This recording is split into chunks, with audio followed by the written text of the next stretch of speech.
मेरे दोस्तों, मेरे कलमा को भाइयों, अल्लाह तबारक व तआला ने कुरान करीम में फरमाया, तुम ही सरबलंद रहोगे, तुम ही कामयाब हो जाओगे, तुम फलाह व बहबूदी के रास्ते पर पहुंच जाओगे। लेकिन शर्त है। शर्त क्या है? कि तुम और हम सब मिलकर अल्लाह की रस्सी को मजबूती से थामो, शीशा पिलाई हुई दीवार की तरह आपस में मुंजमिद हो जाओ, आपस में एक हो जाओ कि अगर हमारे बीच कोई आए तो दो धारी तलवार की तरह हो कि बीच में अगर कोई दरार पैदा करने की कोशिश करे तो वो हमारी मोहब्बत की जंजीर में या तो जकड़ के रह जाएगा, या हमारे मोहब्बत के ये जो तलवार हैं जो दो धारी तलवार की तरह से हैं, अगर हमारे बीच नफरत की बीज बोना चाहेगा, अगर हमारे बीच नफरत की दीवार खड़ी करना चाहेगा तो वह इन दो धारी तलवार के बीच कट के मर तो जाएगा, कट के गिर तो जाएगा, लेकिन हमारी मोहब्बत को, हमारे भाईचारगी को, हमारी उखुवत व भाईचारगी को कोई ठेस नहीं पहुंचा पाएगा।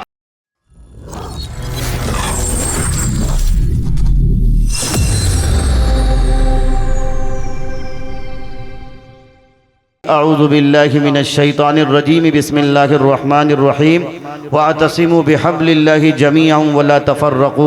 वक़ाल अन्नबिय्यु सल्लल्लाहु अलैहि वसल्लम, अल मुमिनु लिल मुमिनि कल बुनियान यशुद्दु बअदहु बअदा वशब्बक बैन असाबिही, रवाहुल बुखारी। औ कमा क़ाल अलैहि सलातु वस्सलाम। तुझी से इब्तिदा हर चीज़ की मुंतहा तू है, अज़ल से अबद बे इब्तिदा इंतहा तू है। तू ही अव्वल, तू ही आखिर, तू ही ज़ाहिर, तू ही बातिन, तुझी को हम्द ज़ेबा है, हम सब का खुदा तू है। और बका तुझको, फ़ना मुझको, सना तेरी ज़ुबा मेरी, मैं फ़ानी बेबका हूँ, ज़ात बाकी लाफना तू है। मुझे हैरत है किस तरह तेरा इनकार करते हैं, जहाँ देखो जिधर देखो वहीं जलवा नुमा तू है।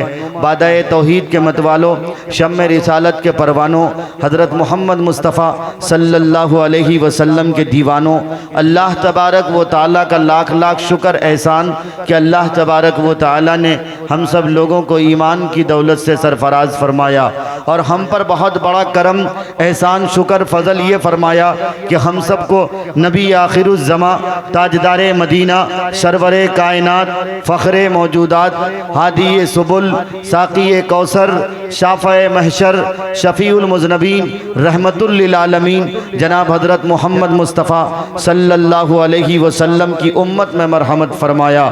मेरे दोस्तों, मेरे कलमा को भाइयों, मैं आपसे बहुत ज़्यादा लंबी गुफ्तगू करने के लिए बिल्कुल नहीं बैठा हूँ। बस मेरी आपसे गुजारिश ये है कि मैंने जो कुरान करीम की आयत पढ़ी है और उससे मुताल्लिक़ एक बुखारी की हदीस पढ़ी है जो छोटी सी रिवायत है, आप हज़रात से गुजारिश है कि जाने का माहौल न बनाएं, जाने की फ़िज़ा न बनाएं। इंशाअल्लाह मेरे बाद आपके ख्वाहिश की पूरी कद्र की जाएगी। जो आपके पेशानी पर सिलवटें उभरती हैं, कायदे से इसको पढ़ा जा सकता है। हमारे मुझसे कबल जनाब अशफाक बहराइची साहब को भी आपने सुना, जनाब कारी मुज़म्मिल हयात साहब को भी सुना, इसी तरह जनाब शमशाद राही साहब को भी सुना है। मैंने कुरान करीम की आयत पढ़ी है, उसका तर्जमा सीधा सीधा ये है कि तुम अल्लाह की रस्सी को मजबूती से थामो और आपस में फ़िरक़ों में न बटो, आपस में गिरोह में न तक़सीम हो जाओ। मेरे दोस्तों, मेरे कलमे को भाइयों, आज पूरी दुनिया की एक सिस्कियाँ हैं, पूरी दुनिया के एक दर्द व कर्ब हैं। मुसलमान जहाँ कहीं भी देखें ज़िल्लत व रुसवाई के कगार में खड़ा है। मुसलमानों की हालत इस कदर बद से बदतर होती चली जा रही है कि कोई मुसलमानों का पुरसाने हाल नहीं है। इसकी वजह क्या हो सकती है? बग़ैर वजह के कोई काम वजूद में नहीं आती है। ये अरकान जलसा नौजवाना ने महलबाड़ी से पूछे कि किस तरह आपने मेहनत की है, किस तक़व दग से और किस तरह मेहनत कद्दो काविश के बाद ये नताइज जो आपके सामने आज बरामद हैं कि सरज़मीन महलबाड़ी में नूर व इरफा में एक रात जो आज पूरी तरह से अल्लाह और उसके रसूल सल्लल्लाहु अलैहि वसल्लम के ज़िक्र खैर की मजलिस लगी है, इनमें इस मजलिस को सजाने में कितनी मेहनत लगी है आप इन नौजवानों से पूछ सकते हो। लेकिन इस महफिल के सजाने का मकसद क्या है? मकसद ये है कि इलाके वालों में कुछ सुधार आ जाए, इलाके के लोगों को दीन की रोशनी में कुछ पैगाम मिल जाए, चाहे शोराए इस्लाम के ज़ुबानी नसरी कलाम में हो, नज़मी कलाम में हो, और मुकर्रिरीन की ज़ुबान से उनके तकरीरी अंदाज से कुरान व हदीस से मुताल्लिक मुदल्लल अंदाज में आपने गुफ्तगू सुननी है। कल भी इंशाअल्लाह सुनेंगे और आज भी मेरे बाद एक फहरिस्त है जो आपको समाअत करनी है।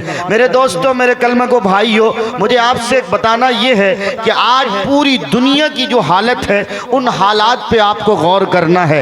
इसके ज़िम्मेदार कौन हैं? बिलखुसूस हमारा ये मुल्क हिंदुस्तान। इस वक्त जो हालात हैं और इस वक्त जो हिंदुस्तान के माहौल हैं, हर कोई जान रहा है सोशल मीडिया का दौर है। ज़्यादा इसमें शमा खराशी या ज़्यादा लफाजी करना मैं समझता हूँ अपने आप में हिमाकत है। एक प्रोटेस्ट जो गुजरात जो कर्नाटका से उठा है और उसी प्रोटेस्ट के पेश नज़र फिर ये कि किसी ने मेहनत की और एक बहन इसी बीच में लगे हाथ लग गई, जिसको हम और आपने, मेरा ख्याल है जिन लोगों को सूरह फातिहा भी याद नहीं उन्हें भी मुस्कान खान का नाम याद हो गया। उस मुस्कान खान की चीखो पुकार ने हिंदुस्तान ही को नहीं वरगलाया, हिंदुस्तान ही उनकी आवाज़ नहीं सुनी है, बल्कि पूरी दुनिया इंसानियत में, मैं ये नहीं कहूँगा कि पूरे दुनिया इस्लाम में, बल्कि मैं ये कहता हूँ कि पूरी दुनिया इंसानियत में जहाँ कहीं भी मानवता के सम्मान रहते हैं, जहाँ कहीं भी हजरत आदम की औलाद बसते हैं, उन सारे लोगों ने उनकी चीख सुनी, उन सारे लोगों ने उनकी आवाज़ सुनी, और आवाज़ सुनने पर उन्होंने इक्तिफा नहीं किया, बल्कि मुस्कान खान के उस पैगाम को, मुस्कान के उस दर्द व कर्ब को हुकूमत हिंद की तरफ से एक सोची समझी साजिश करार दी गई। मुस्कान खान को वो दिन देखने क्यों पड़े, मुस्कान खान को आखिर वो दिन क्यों देखने पड़े, उन्हें अल्लाह अकबर की सदाएं क्यों लगानी पड़ी? इस कदर भीड़ उनके ऊपर पूरी तरह से टूट पड़ी जा रही थी, लेकिन मुस्कान खान की ज़ुबान से एक ही कलमा अल्लाहु अकबर, अल्लाहु अकबर। आपको और हमको गौर करना है। मुझे मालूम है कि मजमा बहुत बड़ा था, लेकिन थोड़े बहुत लोग, मेरा ख्याल है कि किसी हाजत के तहत गए होंगे, लेकिन ये माइक से आवाज़ पहुंच रही है, दूर दराज तक आवाज़ पहुंच रही है। मुझे आपको बताना ये है कि अल्लाहु अकबर में कितनी ताकत है, अल्लाहु अकबर में कितना करंट है, कि अल्लाहु अकबर की सदाएं लगी, फिर कुफ्फार व मुशरिकीन के खेमे में किस तरह जलजला बरपा हुए, उनके खेमे में किस तरह चिंगारी लगी कि सारे भेड़िए वो रास्ता छोड़ने पर मजबूर हो गए। मेरे दोस्तों, मेरे कलमा को भाइयों, आप हमें अच्छी तरह मालूम कि इसमें बाज़ हजरात महलबाड़ी के हैं, तो बाज़ पतलवा के भी होंगे, डाइटन से भी मेरे कुछ साथी आए होंगे, पिछला से भी आए होंगे, और नदी के उस पार पता नहीं कितने गाँव से आए हैं। आपको और हमको एक पैगाम लेके जाना है कि अल्लाह अकबर की सदा में इतनी ताकत आई कहाँ से, अल्लाह अकबर का नारा इतना पावरफुल कैसे नारा है? ये आज की बात नहीं है। आप जाएं नबी पाक सल्लल्लाहु अलैहि वसल्लम के ज़माने में हज़रत सहाबाए किराम रिज़वानुल्लाहि ताला अन्हुम अजमाइन, जिनके बारे में नबी पाक सल्लल्लाहु अलैहि वसल्लम का फरमान है। नबी पाक सल्लल्लाहु का क्या फरमान? आप सल्लल्लाहु अलैहि वसल्लम ने फरमाया, अस्सहाबी कन्नुजुम बिअय्यिहिम इख्तदैतुम व इह्तदैतुम। पूरी दुनिया इंसानियत को यह हदीस याद होनी चाहिए, और बिलखुसूस मुसलमानों को तो यह हदीस याद ही होनी चाहिए। अगर याद ना हो तो इनका मफहूम आपको समझना चाहिए। नबी पाक सल्लल्लाहु अलैहि वसल्लम ने फरमाया, तुम कामयाबी चाहते हो, कामयाबी कहाँ ढूंढते हो?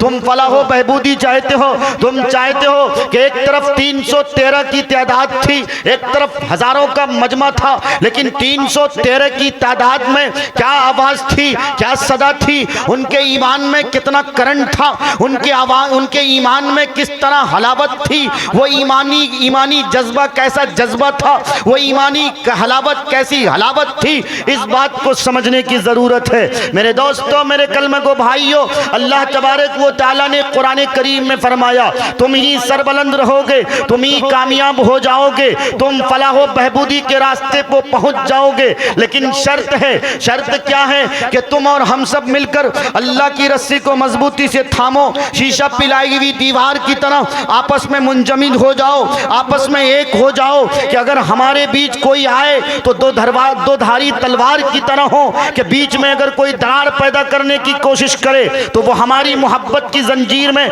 या तो जकड़ के रह जाएगा, या हमारे मोहब्बत के ये जो तलवार हैं, जो दो धारी तलवार की तरह से हैं, अगर हमारे बीच नफरत की बीज बोना चाहेगा, अगर हमारे बीच नफरत की दीवार खड़ी करना चाहेगा तो वह इन दो धारी तलवार के बीच कट के मर तो जाएगा, कट के गिर तो जाएगा, लेकिन हमारी मोहब्बत को, हमारे भाईचारगी को, हमारी उखुवत और भाईचारगी को कोई ठेस नहीं पहुंचा पाएगा। इसलिए मेरे कलमा को भाइयों, मैं महलबाड़ी की सरजमी से, मुझे अच्छी तरह मालूम है कि अगर हर गांव में से चंद लोग भी आए होंगे, मुझे आपको एक पैगाम देना है, मुझे आपको एक संदेश देना है। वो पैगाम और वो संदेश ये है कि आज मुसलमानों को सबसे अशद ज़रूरत, सबसे अहम ज़रूरत अगर किसी बात की है तो वो इस बात की है कि मुसलमान आपस में मोहब्बत की जंजीर को जकड़ना शुरू करे, मुसलमानों की ज़ुबान में शगुफ्ता फूली की तरह अल्फाज बिरसने लगे, मुसलमानों की ज़ुबान में नफरत के बोलने आए। आज हमारा और आपका हाल ये है, हम कभी देवबंदियत में तकसीम होते हैं तो कभी बरेलवियत में तकसीम होते हैं, हम कभी गैर मुक़ल्लिदियत में तकसीम होते हैं तो कभी हनफियत में तकसीम होते हैं।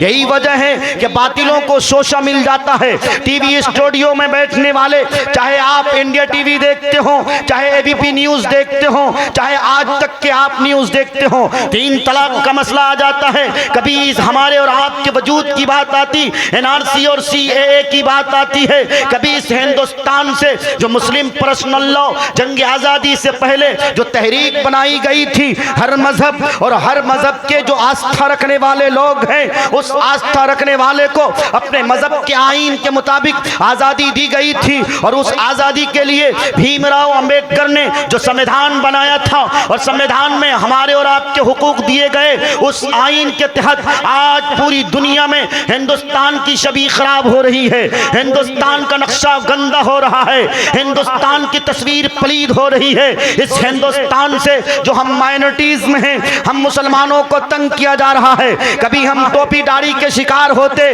तो कभी हमारी माओ बहनों की इज्जत और इफ्फत पर निशाना डाला जाता है। अभी एक वीडियो और गर्दिश कर रही है कि चंद नौजवान हैं, वो भेड़िए की शक्ल इख्तियार किए हुए हमारी माएँ बहनें उधर से गुजरती हैं, किस कदर बेरहमी के साथ इस कड़ाके की ठंड में उन्हें पानी छिड़कता है, उनके दुपट्टे को नोचने की कोशिश करता है। मेरे दोस्तों, मेरे कलमा को भाइयों, यकीनन हालात नासाजगार हैं, लेकिन आपको और हमें समझना पड़ेगा हालात क्यों नासाजगार हुए। क्या दौरे सहाबा में ऐसे हालात आए थे जबकि दौरे सहाबा में हमारी और आपकी तादाद ज्यादा नहीं थी, हमारी तादाद बिल्कुल मुख्तसर थी, लेकिन बावजूद इसके जहां भी कोई ईमान वाला जाता था अपना खेमा लगा लेता था, जहां भी कोई ईमान वाला जाता था ईमान की रोशनी और ईमान की हलावत इस कदर थी कि जहां जाते थे लोगों को अपना बना लेते थे। लेकिन आज हम हैं, जलसों पे जलसे हो रहे हैं, कॉन्फ्रेंस पे कॉन्फ्रेंसें हो रही हैं, लेकिन बावजूद इसके उम्मत टस से मस नहीं हो रही है। हम और आप जलसे में तकरीरें सुनते हैं, नाते सुनते हैं, लेकिन अमल का जज्बा लेके नहीं आते। यही वजह है इतना बड़ा जलसा होता है, इतनी लाइटें लगती हैं, हमारे नौजवानों को देखिए दूर दराज से जलसा सुनने आते हैं, लेकिन जलसा सुनने का मकसद कम होता है, देखने का मकसद ज्यादा होता है। उन्हें पता होता है कि अशफाक बहराइची आ रहे हैं जो उत्तर प्रदेश की सरजमी से आ रहे हैं, उन्हें यह भी अच्छी तरह मालूम है उनकी आवाज दिलकश आवाज है, उन्हें यह मालूम है कि जनाब कारी मुज़्ज़मिल हयात जो इन दिनों मुखिया बन चुके वो भी तशरीफ ला रहे हैं। उनके तरन्नुम का तो क्या कहना, जब वो अपनी आवाज को खींचतान में उठाते हैं तो ऐसा लगता है कि कभी कभी रूह कब्ज हो रही हो। लेकिन मेरे दोस्तों, मेरे कलमा को भाइयों, बताना मुझे आपको ये है, अगर हमारी और आपकी नीयत ये हो गई कि हम सिर्फ सुनने के लिए जाएंगे, लज्जत समात के लिए जाएंगे, तो मुझे मुफ्ती कहकर बुलाया गया है। और सच्ची बात यह कि मैंने इफ्ता तो जरूर किया, लेकिन मैं अपने आप को मुफ्ती के मीम का अहल भी नहीं समझता। मैं तकरीर के लिए नहीं खड़ा हुआ हूँ, अपना सबक सुनाने के लिए खड़ा हुआ हूँ। और अल्लाह से ये दुआ करते हुए कि अल्लाह मेरी जुबान से जो कोई बात निकले मुझे भी इस पे अमल की तौफीक अता करना। और ये जो मेरे सारे भाई हैं, ये जो सारी मेरी बहनें हैं जो सुन रही हैं पर्दे के आड़ पे, और मेरे भाई जहाँ कहीं भी मार्केट में सुन रहे हो, चाय की मंडी में हो, आप पान की दुकान में हो, मेरे दोस्तों अगर इस घर से आप घर से निकल के आए हो, अभी भी मौका है, आप अपनी नीयत को चेंज करो, अपनी नीयत को बदलो।